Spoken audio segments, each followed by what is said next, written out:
નમસ્કાર, હું આસ્થા તિવારી જનાદેશ ન્યૂઝમાં તમારું સ્વાગત કરું છું। નજર કરીએ આજના મુખ્ય સમાચાર પર। સુરતના બેસ્તાન વિસ્તારમાં કિશોરી સાથે દુષ્કર્મની ઘટના સામે આવી છે। બળજબરી દુષ્કર્મ આચરે વિડીયો બનાવી લેવામાં આવ્યો હતો।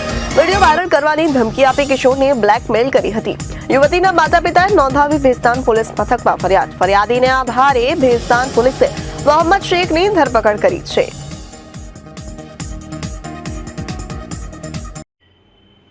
बेस्तान पुलिस स्टेशन में एक क्रिमिनल केस दाखिल हुआ है। बीएनएस की कलम और पोक्सो एक्ट की कलम के तहत रेप का केस है। उसमें माइनर है, उसकी जो एज है 15 साल और 10 महीने आसपास उसकी एज है। माइनर की सगाई हो गई थी, एंगेजमेंट हो गई थी आरोपी के साथ। और आरोपी ने जो एक्यूज है उसने विक्टिम को ऐसा बोला कि अपनी एंगेजमेंट हो गई है और अभी शादी भी होने वाली है, तो तुम अपना न्यूड फ़ोटो और वीडियो मुझे भेजो। तो उसके तहत जो विक्टिम है उसने न्यूड फ़ोटो और वीडियो एक्यूज़ को मोबाइल पे भेजा। तो एक्यूज़ ने फिर फ्रिक्वेंटली उसको उसके ही घर में, यानी फरियादी के घर में, विक्टिम के घर में, और एक बार एक्यूज़ के जो शॉप है, बेकरी है, वहाँ पे उसकी विलिंग यानी इच्छा विरुद्ध रेप किया है। जो विक्टिम है उसने एक दो बार मना भी किया कि अभी अपना मैरिज बाकी है। तो उसने बताया कि तुम्हारा जो न्यूड फ़ोटो है मैं वो लीक कर दूंगा। तो ऐसी धमकी देके विक्टिम के साथ उसकी मर्जी के विरुद्ध, इच्छा के विरुद्ध फ्रिक्वेंटली रेप किया है। तो उसके तहत ये बेस्तान पुलिस स्टेशन में क्रिमिनल केस दर्ज किया गया है। जो एक्यूज़ है वो अरेस्ट कर लिया गया है और अभी इन्वेस्टिगेशन चालू है। एक्यूज़ का नाम है मोहम्मद हुजैफा आमिर शेख और वो 49 रास्ता के पास बेस्तान का ही रेसिडेंट है। और कोई केस में जो पकड़े गए आरोपी है उसके कोई केस है उसमें गुजरा नहीं, अभी तक की तपास में उसका कुछ क्रिमिनल एंटीसीडेंट नहीं मिला है, तो भी अभी तपास चालू है। जी શું ઘટના સર બેસ્તાનમાં નવી જે પોસ્કોની કઈ ફરિયાદ થઈ છે? બેસ્તાન પોલીસ સ્ટેશનમાં એક બળાત્કારના બનાવ અનુસંધાને બીએનએસની કલમ અને પોક્સો એક્ટ હેઠળ ગુનો દાખલ થયેલો છે। એમાં ફરિયાદી જે છે એ ભોગ બનનારની માતા છે। ભોગ બનનાર માઇનોર છે અને ભોગ બનનારની સગાઈ આરોપી સાથે થઈ ગયેલી હતી।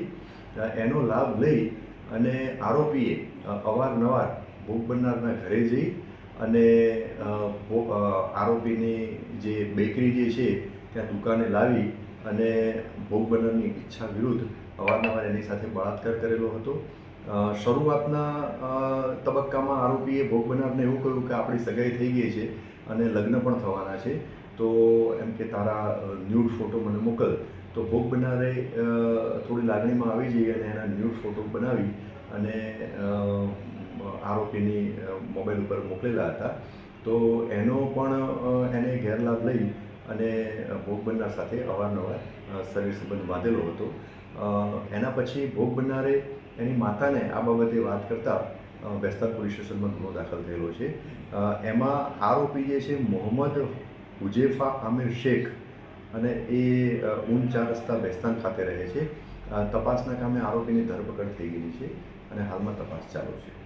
આ જે વિક્ટિમ છે એના કેટલા વર્ષોથી એને ઓળખે છે કે હાથ સગાઈ છે ત્યાર પછી જે ભોગ બનનાર જે છે એ આરોપી સાથે સગાઈ થઈ એના પછી ખાસ સંપર્કમાં આવેલા હતા અને ભોગ બનનારની ઉંમર જે છે એ 15 વર્ષ અને 10 મહિના આશરે એની ઉંમર વર્ષ છે।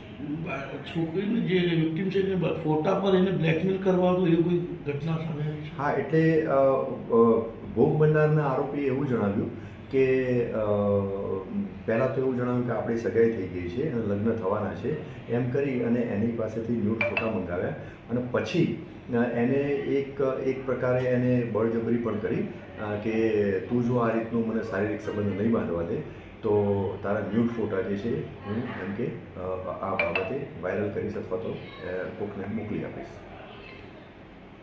સુરત પોલીસની પ્રશંસનીય કામગીરી સામે આવી છે। અગાઉ પણ સિવિલ હોસ્પિટલ ટ્રોમા સેન્ટરમાં ફરજ બજાવતા સદ્દામ નામક પોલીસ કર્મચારીએ પોતાના જીવના જોખમે ડિલિવરી બોયનો જીવ બચાવ્યો હતો।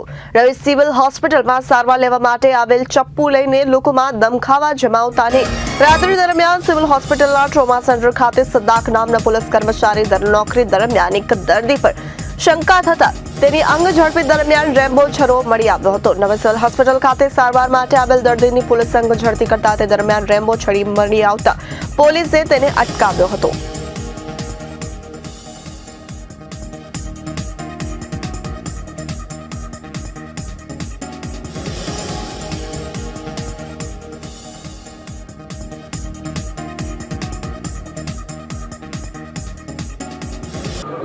तो आप ये इतना बड़ा ये चाकू लेके आ रहा है, मैं देखा ही नहीं, मैं ड्यूटी से सर अभी आ रहा हूँ। यहाँ से भेजा हमने कि भाई तू जा ये करवा ले।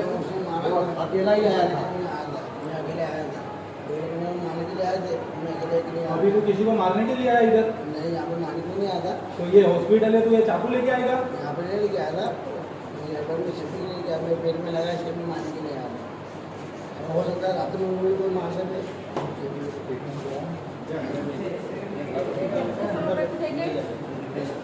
मैं तो ड्यूटी में था, एमओडी को फोन किया, मैं इसको मेरे को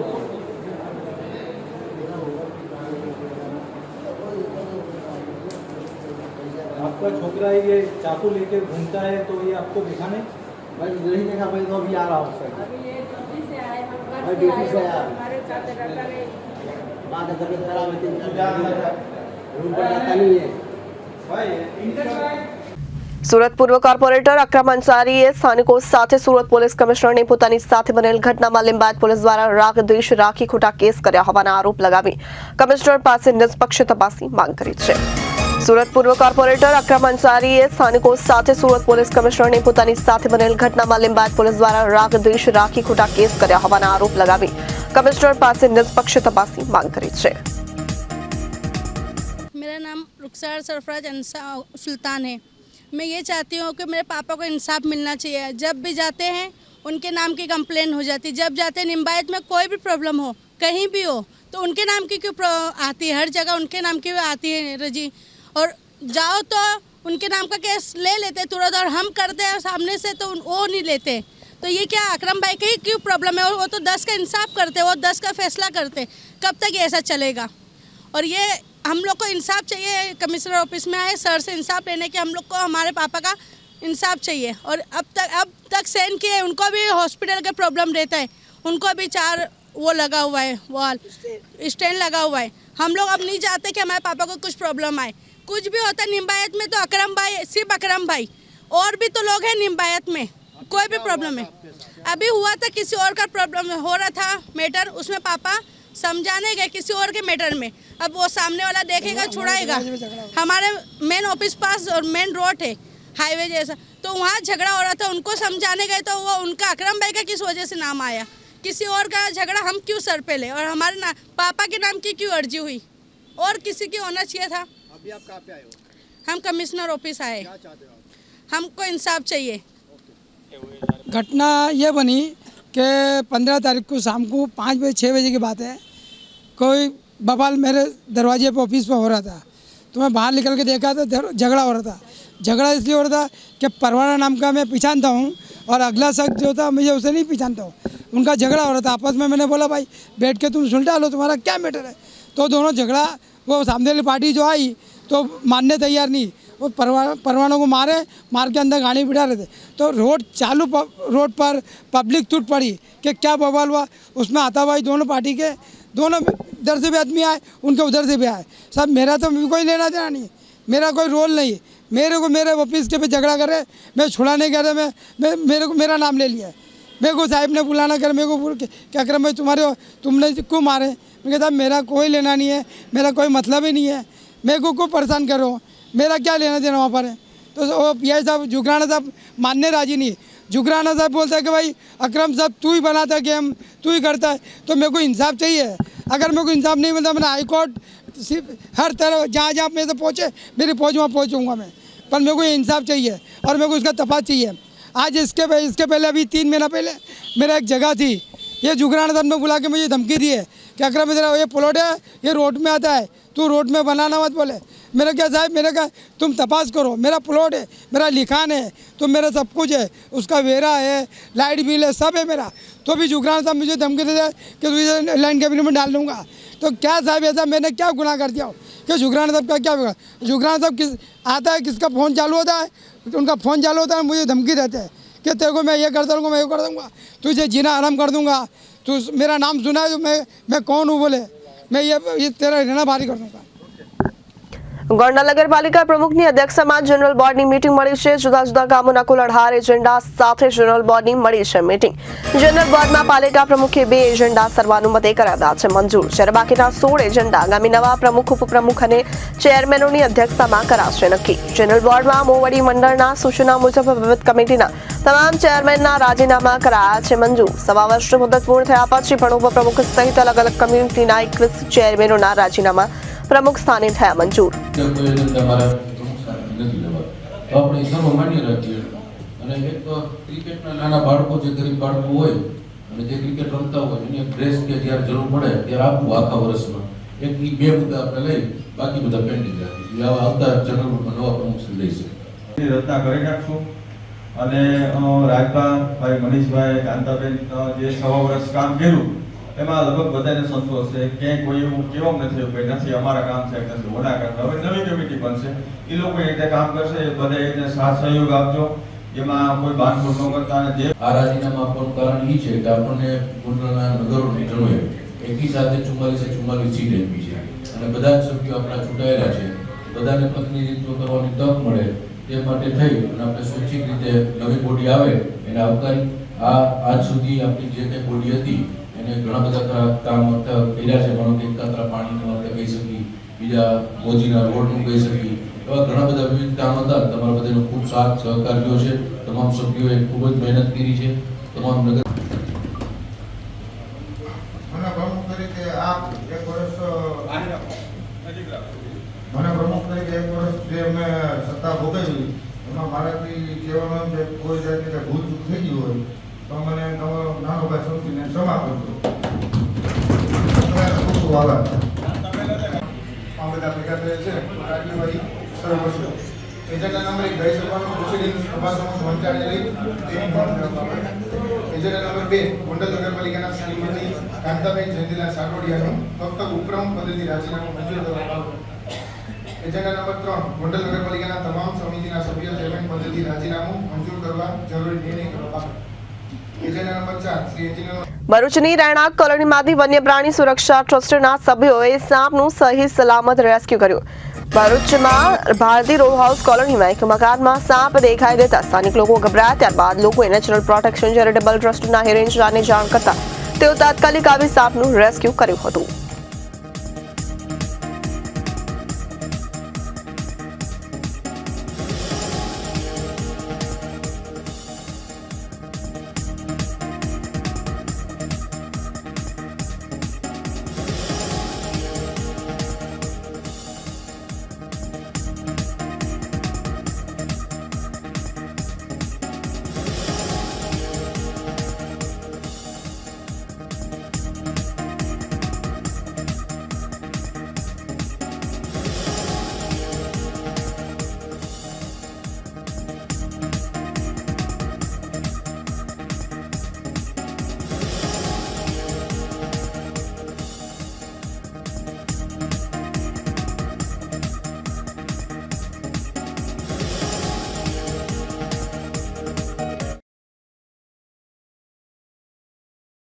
સત્યેન્દ્ર જૈન તિહાર જેલમાંથી મુક્ત થયા છે। કાર્યકરોએ જનરલની મીઠાઈ વહેંચી ઉજવણી કરી હતી। આમ આદમી પાર્ટીના નેતા અને દિલ્હી સરકારના ભૂતપૂર્વ પ્રધાન સત્યેન્દ્ર જૈન શુક્રવારે રાત્રે લગભગ 8 ને 16 વાગે તિહારથી બહાર આવ્યા અને મની લોન્ડરિંગ કેસમાંથી 872 દિવસ જેલમાં રહ્યા હતા। ईडी દ્વારા 30 મે 2022ના રોજ તેમની ધરપકડ કરવામાં આવી હતી। अरविंद केजरीवाल को बदनाम करना चाहते, दिखाना चाहते, तो हमारे जैसे, अरे भाई तुम्हारे जैसे नहीं है। ये नेता लोग क्या कहते हैं, अरविंद केजरीवाल भी हमारे जैसा हो गया। अरे भाई ऐसा नहीं है, अगर ऐसा होता ना तो पलटी मार जाते, जेल नहीं जाते। जेल जाने वाला ऐसा नहीं होता, पलटी मार जाते 1 मिनट के अंदर, पलटी मारते तो फिर जेल नहीं जाते। अरविंद केजरीवाल भी जेल गए, उनके सारे 5 साल जाएंगे और बचे हुए भी जाएंगे, ये भी ध्यान रखना। जितने नीचे खड़े हुए खुश हो दो ना, तुम्हारा नंबर भी आएगा, सबको जाना पड़ेगा एक एक बारी करके। मेरे साथ खड़े थे डॉक्टर, कहते हैं जैन साहब समझ नहीं आया आपको अरेस्ट क्यों किया। हम तो आपको अच्छी तरह जानते हैं, आपने कोई गलत काम तो किया नहीं कभी भी। मैंने एक बार बता डॉक्टर साहब, कभी मन में तो आया होगा कि मैं भी इलेक्शन लड़ूं। अरे सत्येंद्र जैन मंत्री बन सकता है तो मैं नहीं बन सकता, मैं तो इतना बड़ा डॉक्टर हूं, मैं भी बन सकता हूं। कहते हाँ आया तो साहब, मैंने कहा अभी लड़ोगे इलेक्शन? अरविंद केजरीवाल टिकट देने को तैयार है। कहते ना जी अब नहीं लड़ेंगे। ये कारण है अरेस्ट करने का। आम आदमी इलेक्शन ना लड़े, आम आदमी पॉलिटिक्स में ना आ जाए और आम आदमी आके इनकी दुकानदारी बंद ना कर दे, इसके लिए किया गया। आपको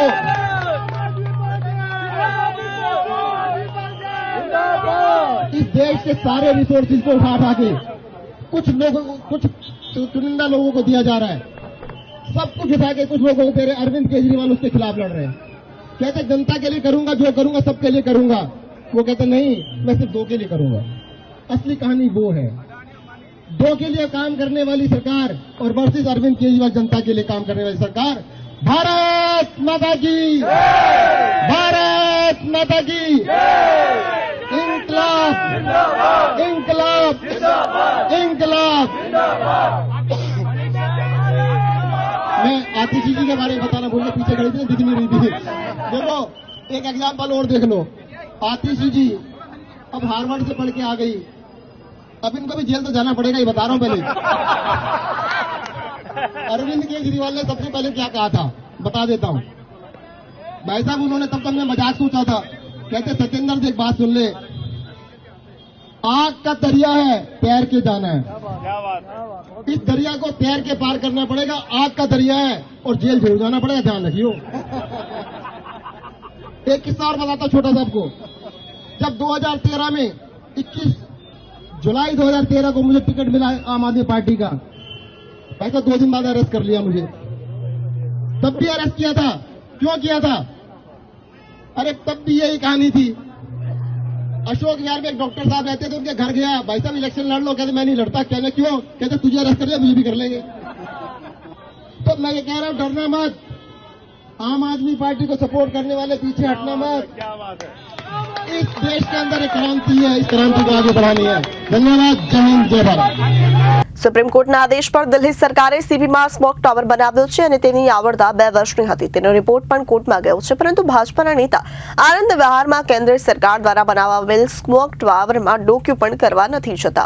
उसी तरह से अशोक विहार में यहाँ पर ट्रैफिक जाम की वजह से यहाँ पे पोल्यूशन जो है बढ़ रहा है। आज़ादपुर मेट्रो स्टेशन और बस टर्मिनल की वजह से वहाँ पे कंजेशन है।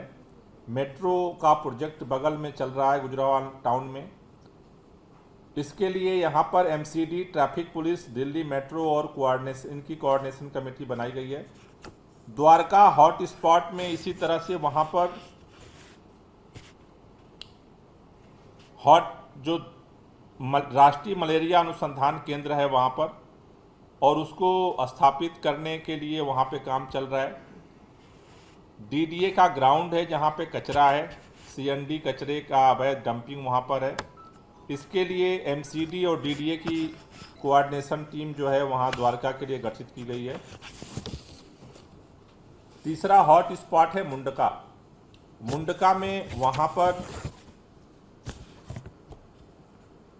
NHAI, MCD, लोक निर्माण विभाग, Delhi traffic police, DSIDC, DMRC की कोऑर्डिनेशन टीम बनाई गई है।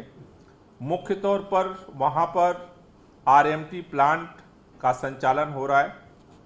दिल्ली रोहतक राजमार्ग पर कच्चे रास्ते और गड्ढे की रिपोर्ट आई है। मुंडका औद्योगिक क्षेत्र और मेट्रो स्टेशन चौराहे के नीचे यातायात जारी है, इसके लिए कोऑर्डिनेशन बनाई गई है। जहांगीरपुरी में मुख्य तौर पर जो वहाँ पर बायोमास बर्निंग है उसके लिए और जो वहाँ कंस्ट्रक्शन चल रहा है उसमें एमसीडी, डूसुप, दिल्ली पुलिस, राजस्व विभाग, डीटीसी और डीएमआरसी की कोऑर्डिनेशन टीम बनाई गई है। रोहिणी में वेंकटेश्वर अस्पताल का निर्माण स्थल वहाँ पर है।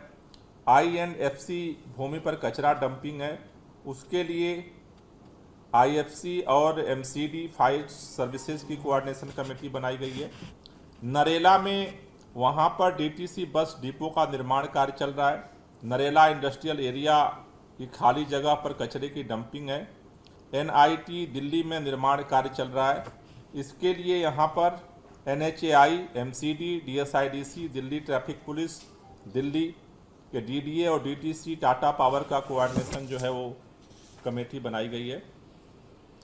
ओखला जो हॉट स्पॉट्स है उसके लिए वहाँ पर जो ओखला स्टेट मार्ग की जो सड़क है वो क्षतिग्रस्त है और ट्रैफिक जाम वहाँ मुख्य तौर पर कारण आइडेंटिफाई किए गए हैं। इसके लिए PWD, MCD, Delhi traffic police की कोऑर्डिनेशन टीम बनाई गई है। पंजाबी बाग में इसी तरह से वहाँ पर जो मोती नगर फ्लाईओवर है उसके नीचे काफ़ी ट्रैफिक जाम है। रोड नंबर 41 पर गड्ढे और रामलीला मैदान में ड्राइविंग ट्रेनिंग पार्क का उपयोग हो रहा है। इसके लिए PWD, MCD, Delhi traffic police की कोऑर्डिनेशन टीम बनाई गई है। आरके पुरम में यहाँ पर MCD, Delhi traffic police, NBCC का वहाँ काम चल रहा है तो इनके साथ कोऑर्डिनेशन टीम बनाई गई है। विवेक विहार में यहाँ पर सोसाइटी में निर्माण और विध्वंसी गतिविधियाँ चल रही हैं। बी ब्लॉक झिलबिल में टूटी सड़कों पर कारण धूल उठ रहा है। रेलवे रोड के पास सड़कों पर भारी जाम है। इसके लिए यहाँ पर पीडब्ल्यूडी, एमसीडी, डीएसआईडीसी और दिल्ली ट्रैफिक पुलिस की कोऑर्डिनेशन टीम बनाई गई है। वजीरपुर जो हॉट स्पॉट्स है वहाँ पर जो अलग अलग डीएसआईडीसी का काम चल रहा है, पीडब्ल्यूडी का काम चल रहा है, उसकी वजह से और जाम की स्थिति है। इसके लिए PWD, MCD, Delhi traffic police की कोऑर्डिनेशन टीम जो है यहाँ पर बनाई गई है। और 13वां है बवाना हॉट स्पॉट। यहाँ पर जो है एमसीडी, पीडब्ल्यूडी, ट्रैफिक पुलिस इनकी कोऑर्डिनेशन टीम बनाई गई है।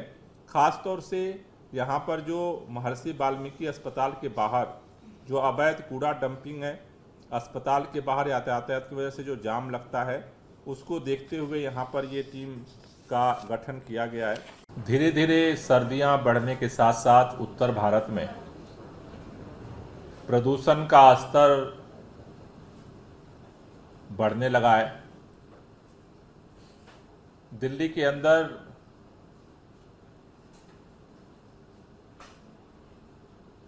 प्रदूषण का स्तर अगर ओवरऑल देखें तो पुअर कैटेगरी में पहुंच चुका है। लेकिन दिल्ली का एक्यूआई पुअर कैटेगरी में होने के बावजूद दिल्ली के अंदर 13 ऐसे स्थान हैं जहां पर एक्यूआई का स्तर धीरे धीरे 300 के पार पहुंच चुका है। उसमें वजीरपुर, मुंडका, रोहिणी, जहांगीरपुरी, आनंद विहार, द्वारका, सेक्टर 8, बवाना, नरेला, विवेक विहार, ओखला फेज 2, पंजाबी बाग, अशोक विहार और आरके पुरम है। आज का जो एक्यूआई था वो आज सबसे ज़्यादा वजीरपुर में 381 दर्ज किया गया है। उसके बाद मुंडका में 375, रोहिणी में 362, जहांगीरपुरी में 353, आनंद विहार में 347। हम लोग पिछले 4-5 दिनों से देख रहे थे कि आनंद विहार सबसे ज़्यादा टॉप पे था। कल हमने अधिकारियों को ये निर्देश दिया था कि वहाँ पे लोकल क्या क्या सोर्सेज हैं उनको आइडेंटिफाई किया जाए, जिसकी वजह से आनंद विहार का जो पोल्यूशन का स्तर है वो नॉर्मल जो एक्यूआई है दिल्ली का उससे इतना ज़्यादा क्यों है। आनंद विहार में कल ऑपरेशन चलाया गया। उसके साथ ही साथ हमने दिल्ली के सभी 13 हॉट स्पॉट्स पे भी अधिकारियों को यह निर्देश दिया था कि वहां का क्या क्या लोकल सोर्सेज हैं जिनकी वजह से ये प्रदूषण का स्तर बढ़ रहा है, उसको भी फाइंड आउट करके आज की बैठक में रिपोर्ट सबमिट की जाए, जिसके आधार पर आगे की कार्ययोजना जो है हॉट स्पॉट के लिए स्पेशल बनाई जा सके। दिल्ली में वायु प्रदूषण के अलावा जल प्रदूषण भी देखने को मिला है, काली गुंज आपने देखा होगा, झाग आ गए, उसको लेकर भी कोई चर्चा है योजना सर? नहीं, उसके लिए जल बोर्ड अपना जो है कार्ययोजना बना करके उस पर काम कर रहा है। सर, जो आपने कहा कि ऐसे मॉनिटरिंग शुरू की जाएगी, ये पूरी जगह पे जो 13 है हॉट स्पॉट बनाए गए हैं, उसमें जो आपने ग्रीन वॉर रूम जो कुछ दिन पहले ऐलान किया था, 2 हफ्ते पहले, उसमें ये भी कहा था कि ड्रोन वगैरह से हम लोग उसकी मॉनिटरिंग करेंगे, तो वो ड्रोन वगैरह ऑपरेशनल है, सब चल रहे हैं? नो, अभी ड्रोन अभी ये जो सारा ग्राउंड रिपोर्ट, ये सारा टीमों का ग्राउंड रिपोर्ट जो हुआ है उसका इन्होंने रिपोर्ट सबमिट किया है। अब कुछ दिनों बाद ड्रोन से ये इम्प्लीमेंटेशन हो रहा है, नहीं हो रहा है, क्या हो रहा है, अब ये इन्होंने एक्शन जो आज रिपोर्ट सबमिट की है, आज जो टीमें बनी हैं, इनको हमने कल ग्राउंड पे विजिट करने का डायरेक्शन दिया है। फिर 2-3 दिन इनके काम इम्प्लीमेंटेशन को देख करके फिर उसकी मॉनिटरिंग के लिए फिर उसको यूज करेंगे। स्मोक टावर बंद है, उसको लेकर बीजेपी कई सवाल खड़े कर रही है सर। कौन सा स्मोक टावर बंद है? सीपी आनंद विहार वाला चल रहा है, दोनों ही बंद है। आप बोल रहे हो सीपी बंद है केवल, दोनों को लेकर तो भारतीय जनता पार्टी को सीपी वाला स्मोक टावर क्यों पसंद आता है, आनंद विहार वाला क्यों नहीं पसंद आता? उसको तो उन्होंने खुद बनाया है, वो भी बंद पड़ा हुआ है। मेरा कहना है कि भारतीय जनता पार्टी के नेता ये नौटंकी करना बंद करें। किसको झूठ बोल रहे हैं, किसको गुमराह करना चाह रहे हैं?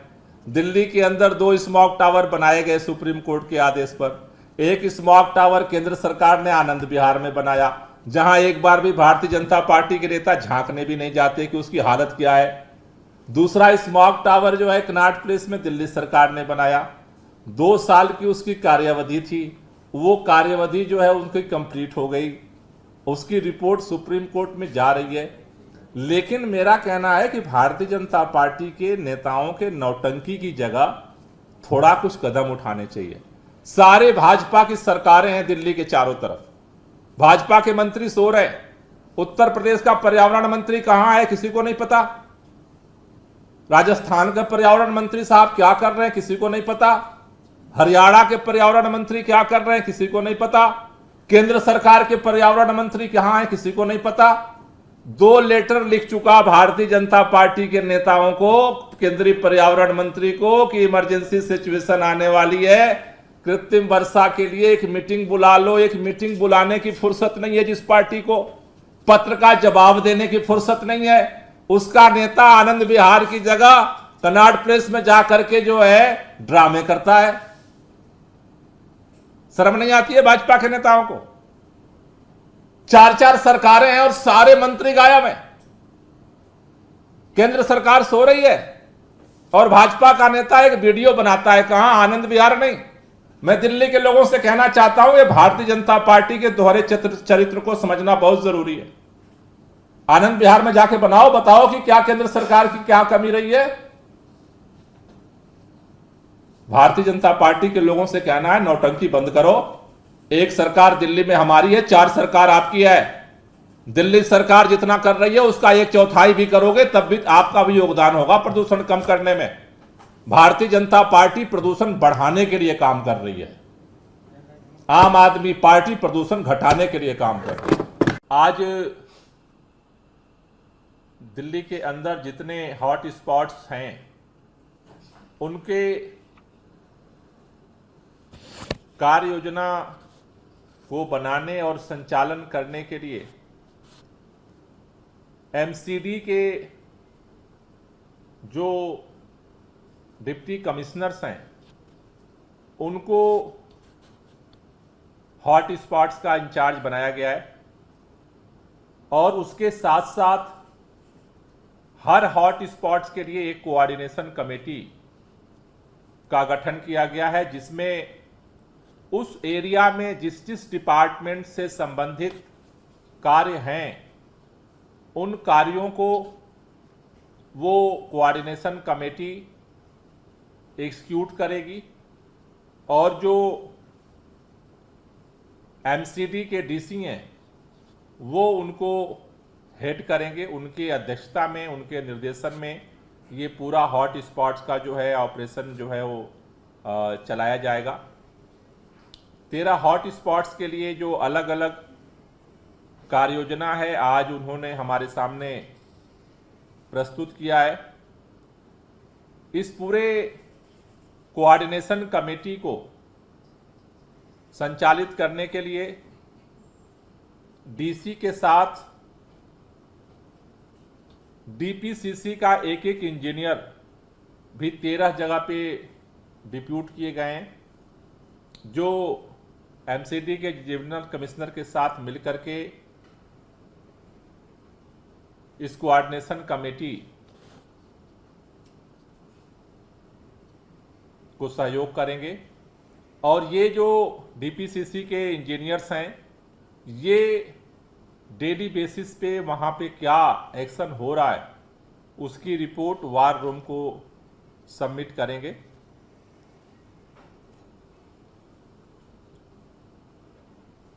खास तौर से जो अलग अलग कार्य योजना डिपार्टमेंट्स ने ज्वाइंटली विजिट करके जो आज हमारे सामने रखा है, उसमें आनंद विहार में जो मुख्य तौर पर जो पोल्यूशन के सोर्स आइडेंटिफाइड किए गए हैं, वो आनंद विहार बस स्टेशन के सामने रोड जो है वो क्षतिग्रस्त है। बाहर से डीजल, खासतौर से उत्तर प्रदेश से डीजल की BS3 और BS4 की गाड़ियां वहां पे आ रही हैं और ठीक आनंद विहार के सामने रोड के उस पार भी इस तरह की गाड़ियों का बड़े पैमाने पर जमावड़ा है जो वहां के AQI को बढ़ा रहा है। चौधरी चरण सिंह मार्ग पर जाम की समस्या है, सड़क के किनारे धूल का जमाव है, NCRTC का कंस्ट्रक्शन का वहां प्रोजेक्ट चल रहा है, रेलवे STP पर के पास कच्चा क्षेत्र है, एकीकृत पूर्वी दिल्ली सब वहाँ प्रोजेक्ट है, रेलवे स्टेशन के निकट जो भीड़ है इसकी वजह से वहाँ पर पोल्यूशन का स्तर बढ़ रहा है।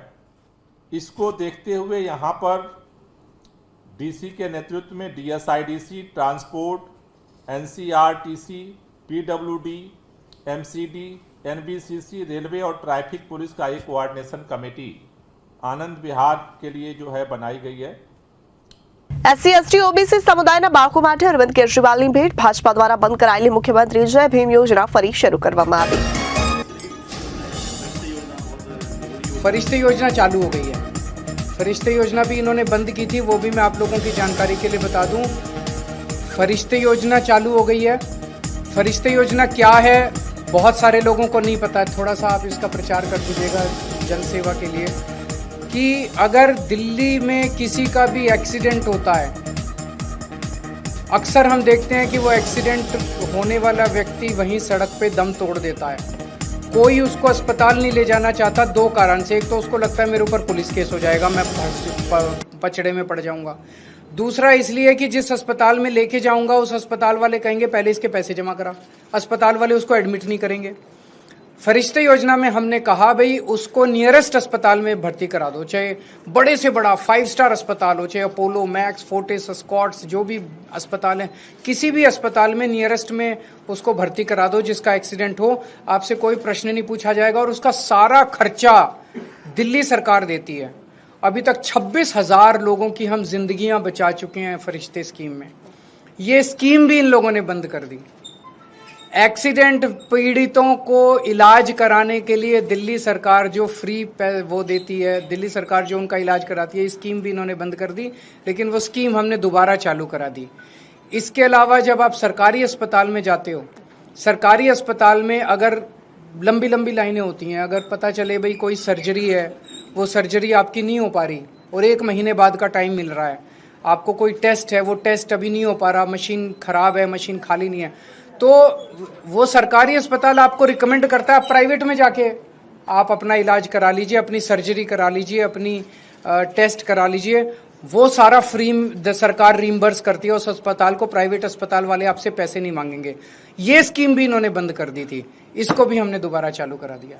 सर, जय भीम योजना जो आपकी है, अब जब आप रिज्यूम कर रहे हैं तो उसका एम्बिट क्या होगा, बेनिफिशियरी कितने ज्यादा नंबर? हम तो चाहते हैं जितने मर्जी बेनिफिशियरी आ जाएं। अपने बच्चों को शिक्षा देने के लिए जितना भी पैसा खर्च करना पड़ेगा, सबसे पहला पैसा शिक्षा के ऊपर खर्च होना चाहिए सरकार का।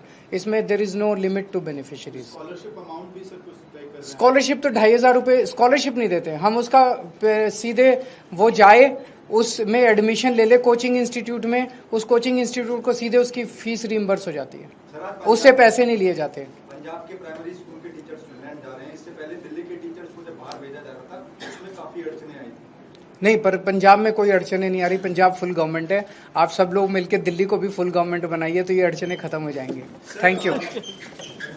जब से मैं जेल से निकला हूँ तब से मेरी कोशिश है कि जितने रुके हुए काम थे वो एक एक करके हम सारे काम दोबारा शुरू करा रहे हैं। तो उसी सिलसिले में आज दिल्ली सरकार ने एक बहुत महत्वपूर्ण फैसला लिया है। दिल्ली में एक हमने 2017 में स्कीम चालू की थी, मुख्यमंत्री जय भीम योजना। उस योजना के तहत हम दलित, एसटी, ओबीसी और ईडब्ल्यूएस समाज के लोगों को, उनके बच्चों को कोचिंग करने के लिए हम मदद करते थे। जैसे 12वीं के बाद या ग्रेजुएशन के बाद अगर कोई कम्पिटिटिव एग्जाम देता है बच्चा, इंजीनियरिंग के लिए, मेडिकल के लिए, रेलवे के लिए, नौकरी के लिए, यूपीएससी के लिए, कोई भी वो देता है, अगर कोचिंग में एडमिशन लेता है तो उसको दिल्ली सरकार उसका कोचिंग का सारा खर्चा देती थी। और बाद में हमने उनको 2500 रुपये महीना भी देना चालू किया था, ताकि पढ़ते वक्त वो कोचिंग इंस्टीट्यूट अगर जाना आना है उसके लिए, उसको जाने आने के लिए और उसके मिसलेनियस एक्सपेंसेस के लिए 2500 रुपये महीना भी देना चालू किया। कुछ अड़चने कोरोना की वजह से आई और उसके बाद मेरे जेल जाने के बाद ये बिल्कुल ठप हो गई इसलिए।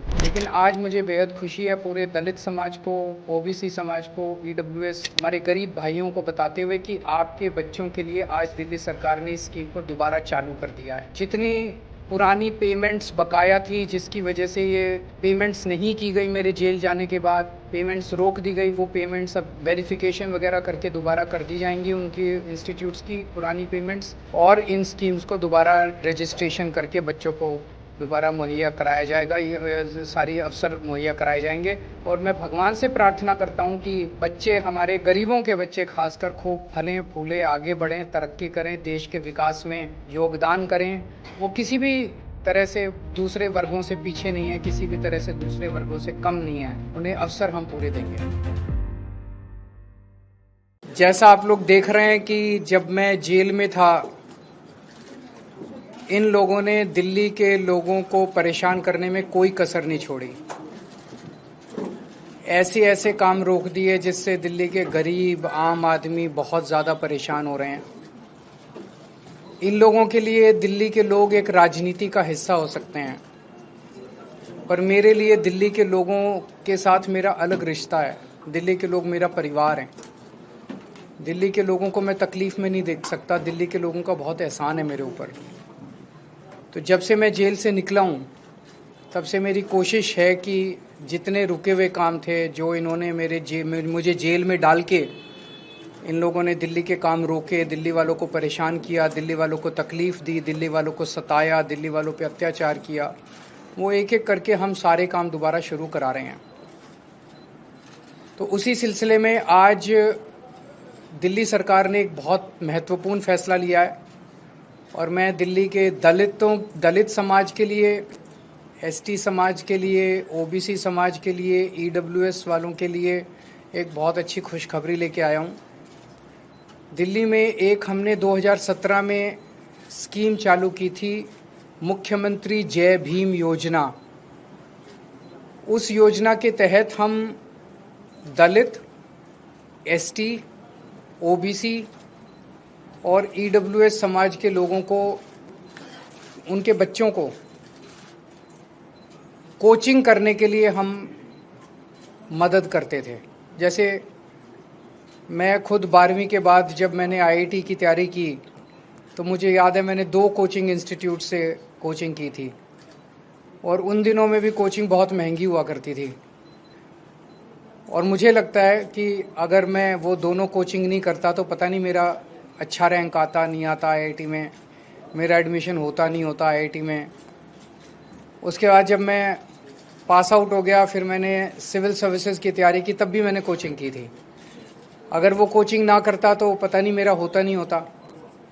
लेकिन कोचिंग बड़ी महंगी है और गरीब लोग, दलित समाज के लोग, ओबीसी समाज के लोग जो गरीब हैं, जिनके पास पैसा नहीं है, उनके बच्चे इंटेलिजेंट हैं। इंटेलिजेंस पैसे की मोहताज नहीं है। गरीबों के घर भी इंटेलिजेंट बच्चे पैदा होते हैं, वो भी बहुत इंटेलिजेंट हैं, लेकिन उनको सहूलियत नहीं मिलती, उनको अवसर नहीं मिलते, अपॉर्चुनिटीज नहीं मिलती। हमारी सरकार का मकसद है उनको वही सहूलियतें दिलाना, उनको वही अवसर मुहैया कराना जो अमीरों के बच्चों को मिलते हैं, जो मुझे मिले थे जब मैं पढ़ रहा था। मेरे भगवान ने मुझे एक मिडिल क्लास फैमिली में पैदा किया। जो अवसर मुझे मिले वो अवसर गरीब से गरीब लोगों को भी, दिल्ली के मेरे गरीब से गरीब बच्चों को भी मिलने चाहिए। तो वो अवसर मुहैया कराने के लिए हमने स्कीम निकाली थी कि 12वीं के बाद या ग्रेजुएशन के बाद अगर कोई कम्पिटिटिव एग्ज़ाम देता है बच्चा, इंजीनियरिंग के लिए, मेडिकल के लिए, रेलवे के लिए, नौकरी के लिए, यूपीएससी के लिए, कोई भी वो देता है, अगर कोचिंग में एडमिशन लेता है तो उसको दिल्ली सरकार उसका कोचिंग का सारा खर्चा देती थी। और बाद में हमने उनको 2500 रुपये महीना भी देना चालू किया था, ताकि पढ़ते वक्त वो कोचिंग इंस्टीट्यूट अगर जाना आना है उसके लिए, उसको जाने आने के लिए और उसके मिसलेनियस एक्सपेंसेस के लिए 2500 रुपये महीना भी देना चालू किया था। कुछ अड़चने कोरोना की वजह से आई और उसके बाद मेरे जेल जाने के बाद ये बिल्कुल ठप हो गई स्कीम। इसको ठप कर दिया गया, जानबूझ के इसको ठप कर दिया गया। लेकिन आज मुझे बेहद खुशी है पूरे दलित समाज को, ओबीसी समाज को, ईडब्ल्यूएस, हमारे गरीब भाइयों को बताते हुए कि आपके बच्चों के लिए आज दिल्ली सरकार ने इस स्कीम को दोबारा चालू कर दिया है। जितनी पुरानी पेमेंट्स बकाया थी, जिसकी वजह से ये पेमेंट्स नहीं की गई, मेरे जेल जाने के बाद पेमेंट्स रोक दी गई, वो पेमेंट्स अब वेरिफिकेशन वगैरह करके दोबारा कर दी जाएंगी। उनकी इंस्टीट्यूट्स की पुरानी पेमेंट्स जो भी वेरिफिकेशन की प्रक्रिया वो करके, और इन स्कीम्स को दोबारा रजिस्ट्रेशन करके बच्चों को दोबारा मुहैया कराया जाएगा, सारी अवसर मुहैया कराए जाएंगे। और मैं भगवान से प्रार्थना करता हूँ कि बच्चे, हमारे गरीबों के बच्चे खासकर, खूब फलें फूले, आगे बढ़ें, तरक्की करें, देश के विकास में योगदान करें। वो किसी भी तरह से दूसरे वर्गों से पीछे नहीं है, किसी भी तरह से दूसरे वर्गों से कम नहीं है। उन्हें अवसर हम पूरे देंगे। सर, अक्सर जो स्कीम्स आप लाते हैं वो उलझ जाती हैं अधिकारियों के बीच में, एलजी के बीच में, इसको कैसे आगे बढ़ाया जा सकेगा? ऐसे ही बढ़ाया जाएगा, संघर्ष कर करके, लड़ के, लोगों से पैर पकड़ के, जहाँ जो करना पड़ेगा करेंगे। देखिए, सच्चाई के रास्ते पे चलना बहुत आसान काम नहीं है। हमारे से पहले की जो सरकारें थी, अगर उसी तरह से हम भी चलते, कुछ लोग कई बार कहते हैं जी उनकी तो लड़ाई नहीं होती थी, पर उन्होंने कुछ किया भी तो नहीं था। कुछ ना करें, आज हम बैठे रहें, अगर हम बैठे रहेंगे तो कोई कुछ होगा ही नहीं, संघर्ष ही नहीं होगा।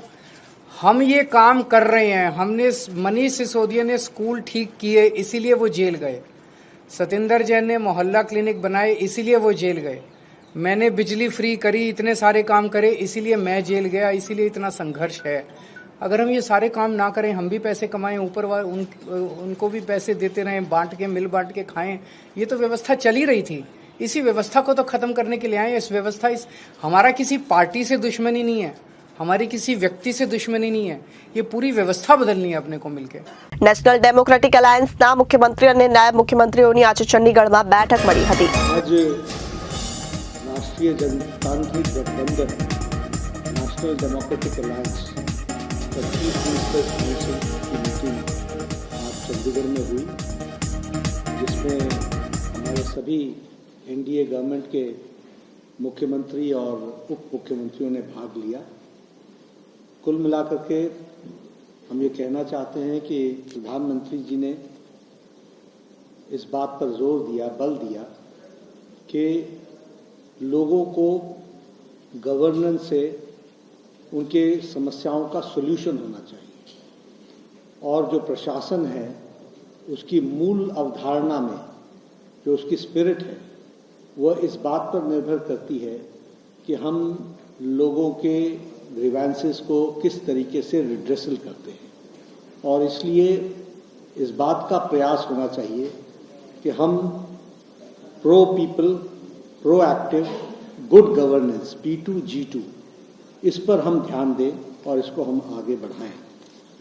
इसी दृष्टि से आज 17 मुख्यमंत्री और 18 deputy chief ministers council of ministers में एनडीए के अलायंस में इस मीटिंग में इकट्ठा आए। इसमें सबसे महत्वपूर्ण बात यह है कि 1975 के पश्चात नॉन कांग्रेस गवर्नमेंट की प्रेजेंस इतनी भारी मात्रा में जो देश के विकास के लिए और देश को प्रगति की ओर ले जाने के लिए जिन लोगों ने आगे बढ़ने का जो प्रयास किया है वो आज इस काउंसिल ऑफ मिनिस्टर्स में हम लोगों को देखने को मिला है।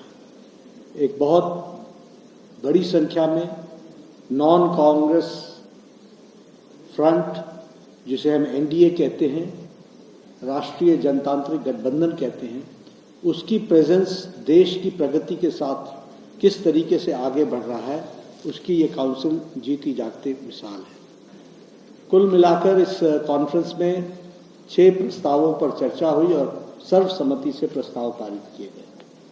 पहला प्रस्ताव जो महाराष्ट्र के मुख्यमंत्री सम्मानीय एकनाथ शिंदे जी ने रखा वह है हरियाणा का जो जीत प्रधानमंत्री मोदी जी के नीतियों के कारण और जिस तरीके से हरियाणा के चुनाव में झूठ को फैलाने का विपक्ष ने प्रयास किया था, इंडिया अलायंस ने प्रयास किया था, उसको मुंह तोड़ जवाब मिला है। किसानों का साथ हरियाणा में भारतीय जनता पार्टी को मिला, आशीर्वाद मिला। नौजवानों का साथ भारतीय जनता पार्टी को मिला, खिलाड़ियों का साथ भारतीय जनता पार्टी को मिला और आम नागरिक ने बढ़ चढ़ करके हिस्सा लिया और हमारा सीट शेयर भी और हमारी सीट टैली भी दोनों भी हमारी बढ़ी और 2019 को सरपास किया। इस पर सर्वसम्मति से प्रधानमंत्री मोदी जी को धन्यवाद दिया गया और बधाई के साथ हरियाणा की जनता को साधुवाद और धन्यवाद दिया गया। तो उन्होंने जो आशीर्वाद भारतीय जनता पार्टी को दिया है। एक प्रस्ताव आदरणीय राजनाथ सिंह जी, भारत के रक्षा मंत्री, उन्होंने रखा। वह प्रस्ताव था कि हम संविधान का अमृत महोत्सव मनाएंगे। 2025 संविधान को लागू हुए 75 साल हो जाएंगे और इसलिए उसमें छोटे बड़े कार्यक्रम मिलाकर हम संविधान वर्ष अमृत महोत्सव बनाएंगे और अमृत वर्ष मनाएंगे और उसके दृष्टि से संविधान की बारीकियों पर किस तरीके से देश में संविधान आगे बढ़ा है और उनके विषयों को जनता को जागृति कराने का काम करेंगे।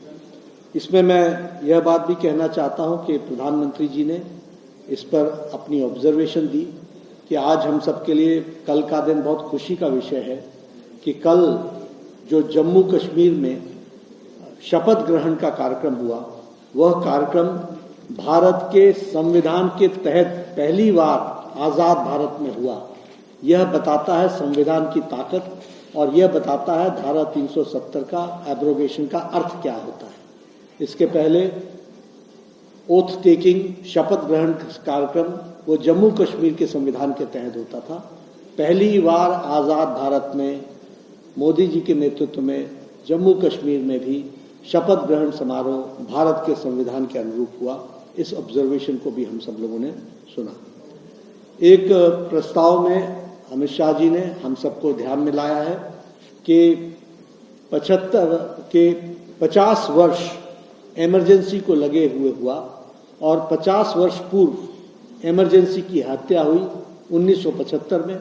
2025 में हम जो प्रजातंत्र की हत्या हुई है उसके बारे में भी हम चर्चा करेंगे और ये जो संविधान की हत्या करने वाले लोग हैं उनका भी पर्दाफाश करेंगे और जनता में इस बात को बताएंगे कि किस तरीके से संविधान को कुचलने की उसके मूल धाराओं का गला घोटने का प्रयास हुआ है। इस बात को भी हम रखेंगे और ये प्रस्ताव रखा गया। इसके साथ साथ भगवान बिरसा मुंडा का अगले वर्ष 150वां वर्ष और उसी तरीके से भारत के लौह पुरुष सरदार वल्लभ भाई पटेल का 150वां वर्ष और अगले साल ही भारत के पूर्व प्रधानमंत्री भारत रत्न अटल बिहारी वाजपेयी जी की जन्म शताब्दी यानी 100 वर्ष पूरे करने का सेंटेनरी सेलिब्रेशन हम मनाएंगे। और इस तरीके से हमने प्रस्ताव पारित करके इन कार्यक्रमों को एनडीए की सरकार और हमारी सभी एनडीए घटक दल के जो सदस्य हैं वो सब इनको 2025 में मनाने वाले हैं। इस रेजोल्यूशन के साथ इस बैठक में चर्चा हुई है। मैं यहाँ यह भी बताना चाहता हूँ कि आत्मनिर्भर भारत और आत्मनिर्भर भारत में डिजिटल इंडिया और डिजिटल इंडिया के साथ साथ 5 ट्रिलियन इकोनॉमी, इस विषय को प्रधानमंत्री मोदी जी के अध्यक्षता में हमारे आंध्र प्रदेश के मुख्यमंत्री चंद्रबाबू नायडू ने रखा और उन्होंने बहुत बारीकी से इस पर चर्चा की कि कैसे हम आत्मनिर्भर भारत की ओर बढ़ रहे हैं। और हमारे उत्तराखंड के मुख्यमंत्री श्री पुष्कर सिंह धामी ने उसमें डिजिटल इंडिया में किस तरीके से हम लोगों ने प्रोग्रेस किया है उसके बारे में चर्चा की। और हमारे उप मुख्यमंत्री देवेंद्र फडणवीस महाराष्ट्र के, उन्होंने इस 5 ट्रिलियन इकोनॉमी में किस तरीके से हमारा योगदान हो रहा है उसके बारे में चर्चा की और उसको रखने का प्रयास किया। यहाँ इस 5 घंटे की बैठक में सभी मुख्यमंत्रियों ने हर विषयों पर बारीकी से चर्चा की। इसमें हम लोगों ने सामाजिक विषय भी उठाए और सामाजिक विषय के साथ साथ स्वास्थ्य से जुड़े हुए विषय भी उठाए। टीबी मुक्त भारत हम कैसे उस ओर अग्रसर हुए हैं और उसमें प्रधानमंत्री जी ने इस बात पर बल दिया कि हम जन भागीदारी से इसको हम टीबी मुक्त भारत बना सकते हैं, उस पर जोर दिया। उसी तरीके से पर्यावरण में हम लोगों ने जोर दिया कि हम एक पेड़ माँ के नाम, यह एक जन आंदोलन के रूप में चले और यह पर्यावरण का सामाजिक आंदोलन बने। इसके लिए हम लोगों ने चर्चा भी की और प्रेरणा हम अपने अपने प्रदेशों में इसको आगे बढ़ाएं, इस बात को रखा गया। और इसी के साथ साथ हम लोगों ने इस तय किया कि हम स्वच्छता अभियान उसको पूरी ताकत दे करके आगे बढ़ाने का काम करें। प्रधानमंत्री मोदी जी ने स्वच्छता अभियान को भी जन आंदोलन के रूप में जागृति लाने में नए नए कार्यक्रमों को हम किस तरीके से आगे बढ़ा सकते हैं उस पर जोर दिया। हमारे प्रधानमंत्री जी ने अपने कंक्लूडिंग रिमार्क्स में 11 बिंदुओं को हम सबके सामने रखा है, जिसको हम आपको डिटेल प्रेस नोट में भेजेंगे। और सभी लोगों ने, सभी मुख्यमंत्रियों ने और सभी उप मुख्यमंत्रियों ने इस बैठक को बहुत ही सार्थक माना है और एक तरीके से नई ऊर्जा, नई उमंग के साथ हम इन लक्ष्यों को हासिल करेंगे, इसका हम लोगों ने रिजॉल्व किया है, इसका हम लोगों ने प्रण लिया है। तो मैं समझता हूं कि यह बैठक 5 घंटे जो चली प्रधानमंत्री मोदी जी के नेतृत्व में, वो बहुत ही सार्थक बैठक और देश को आगे ले जाने के लिए महत्वपूर्ण पहलुओं पर, बारीकियों पर चर्चा हुई। और मैं यह भी कहूँगा, जैसा कि हम सबका ऑब्जर्वेशन बना और प्रधानमंत्री जी ने इस बात को कहा भी कि नॉन कांग्रेस एक कांग्लोमरेशन इतना बड़ा, जो पहली बार इस तरीके से देश की प्रगति को अपने दृष्टि से आगे बढ़ाने के लिए एक रिजॉल्व करके आगे बढ़ा है। मुझे उम्मीद है कि इस बैठक से हमारे सभी साथी पूरी ताकत से आगे बढ़ेंगे, यही मुझे कहना है। જમ્મુ કાશ્મીરના સીએમ ઉમર અબ્દુલ્લાએ કહ્યું કે હું જમ્મુ અને કાશ્મીરના લોકોને ખાતરી આપવા માંગુ છું કે હવે તેમની સમસ્યાઓને સંભાળવામાં આવશે, તેમનું નિરાકરણ કરવામાં આવશે। પરિણામો જાહેર થયા પહેલા જ કેટલાક લોકો એવી અફવા ફેલાવતા હતા કે જમ્મુ કાશ્મીરના લોકોને હવે અવગણના કરો કારણ કે તેઓ એનસીના ઉમેદવારોને પસંદ કર્યા નથી। 2018 में लोगों की चुनी हुई हुकूमत जब चली गई तो तब से लेके आज तक लोगों ने दर-बदर की ठोकरें खाई, मुसीबतों का सामना किया, उनकी आवाज कहीं पहुंची नहीं। मायूसी, परेशानी,